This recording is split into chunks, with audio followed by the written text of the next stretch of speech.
Hi குட்டீஸ், இன்னைக்கு என்ன ஸ்டோரின்னு பார்ப்போமா? விலங்குகளின் நட்பு. ஒரு அழகான காட்டில் பல விலங்குகள் வாழ்ந்து கொண்டிருந்தன. அந்த காட்டில் ஒரு சிங்கம், ஒரு யானை, ஒரு குரங்கு மற்றும் ஒரு முயல் நண்பர்களாக இருந்தனர். அவர்கள் எப்பொழுதும் ஒன்றாக சேர்ந்து பொழுது போக்குவார்கள். ஒருவருக்கொருவர் உதவி செய்வதில் மகிழ்ச்சி அடைவார்கள். ஒரு நாள் காட்டில் பெரிய தீ பரவியது. அந்த தீ விரைவாக பரவி விலங்குகள் அனைத்தையும் பயமுறுத்தியது. சிங்கம், விரைவாக ஓடுங்கள், இல்லையென்றால் தீ நம்மை சுட்டுவிடும் என்று கூச்சலிட்டது. அனைவரும் ஓடத் தொடங்கினர். ஆனால் முயல் மட்டும் பின்தங்கிவிட்டது. அதன் கால் காயமடைந்திருந்ததால் அது வேகமாக ஓட முடியவில்லை. முயல் தனது நண்பர்களை நோக்கி, தயவு செய்து என்னை காப்பாற்றுங்கள், நான் ஓட முடியவில்லை என்று கதறியது. சிங்கம், யானை மற்றும் குரங்கு தங்கள் நண்பரை விட்டுவிட விரும்பவில்லை.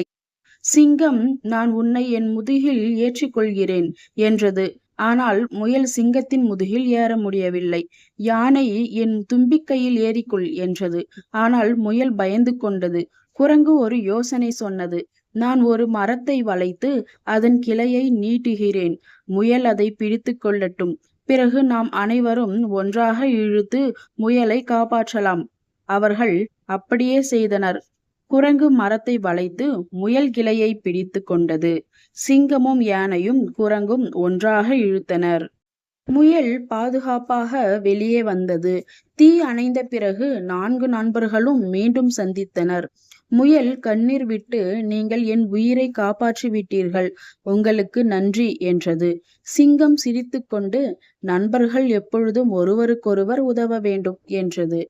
அன்று முதல் அவர்களின் நட்பு இன்னும் பலமாகியது. அவர்கள் எப்பொழுதும் ஒன்றாக இருப்பதாக உறுதிமொழிந்தனர். குட்டீஸ், இந்த ஸ்டோரியிலேருந்து என்ன தெரிஞ்சுக்கிட்டீங்க? உண்மையான நட்பு என்பது கஷ்ட நேரத்தில் ஒருவருக்கொருவர் உதவுவது ஆகும். இதே போல சூப்பரான ஸ்டோரிஸ் கேட்கணுமா? அப்போ என்னோட சேனலை சப்ஸ்கிரைப் பண்ணிக்கோங்க. அடுத்த ஸ்டோரியில சந்திக்கலாம். பாய்.